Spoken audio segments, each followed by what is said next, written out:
178 জনের একটা তালিকা অন স্ক্রুটিনি যাচাই বাছাই করে দেখেছেন এবং ইতিমধ্যে কিছু মারাও গিয়েছে।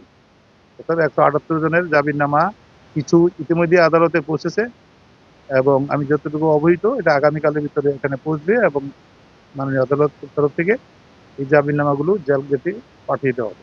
আপনারা ইতিমধ্যে অবহিত হয়েছেন গত রবিবার 19 তারিখ মাননীয় আদালত বিচারপ্রার্থী যারা জামিনের আবেদনকারী ছিলেন তাদের বিষয়ে একটা নিষ্পত্তি করেছেন এবং সেই ঘোষণাটা তিনি প্রকাশ্যে দিয়েছেন।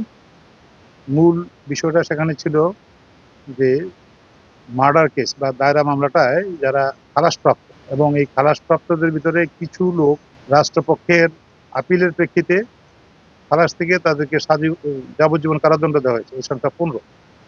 ওই 15 জন ব্যতি রেখে যারা উভয় পর্যায়েই খালাসপ্রাপ্ত তাদেরকে জামিনের ঘোষণা তিনি দিয়েছেন। আরেকটা অংশ আসামিদের সাবমিশনের প্রেক্ষিতেই আমরাও সেটাকে বিজ্ঞ আদালতে উপস্থাপন করেছিলাম যে তদন্তকারী কর্মকর্তা একটা মন্তব্য করেছিলেন 30 জন আসামির বিরুদ্ধে যারা বিস্ফোরক দ্রব্য মামলায় সুস্পষ্টভাবে তারা সম্পৃক্ত এবং এরা দায়রা মামলার অংশে যাই হোক না কেন যেহেতু এই মামলাটা তাদের সম্পর্কে সুস্পষ্টভাবে অভিযোগ এসেছে বিস্ফোরক দ্রব্যের অংশে, সেই 30 জনও জামিনের আওতায় আসবেন। এর বাইরে এই মামলায় যারা খালাসপ্রাপ্ত এই দুইটা ক্যাটাগরি যেটা বললাম যে হাইকোর্টে তাদের যাবজ্জীবন করা হয়েছে এরকম এবং বিস্ফোরক দ্রব্য মামলায় সুস্পষ্টভাবে যাদেরকে আইডেন্টিফাই করা হয়েছে এই গ্রুপ ছাড়া অন্যান্যদেরকে জামিন মঞ্জুর করা হবে এটা তিনি ঘোষণা দিয়েছেন। 178 জনের একটা তালিকা অন স্ক্রুটিনি যাচাই বাছাই করে দেখেছেন এবং ইতিমধ্যে কিছু মারাও গিয়েছে।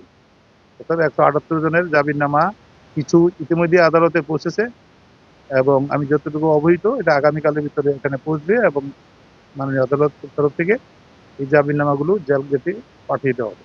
জেল গেটে যাওয়ার পরে তাদের বিরুদ্ধে যদি অন্য কোনো মামলা পেন্ডিং না থাকে, অন্য কোনো মামলা 250-টিরও বেশি ডিজাইন অপশন নিয়ে ওয়ালটন স্মার্ট ফ্রিজ, বোঝে আপনার প্রয়োজন।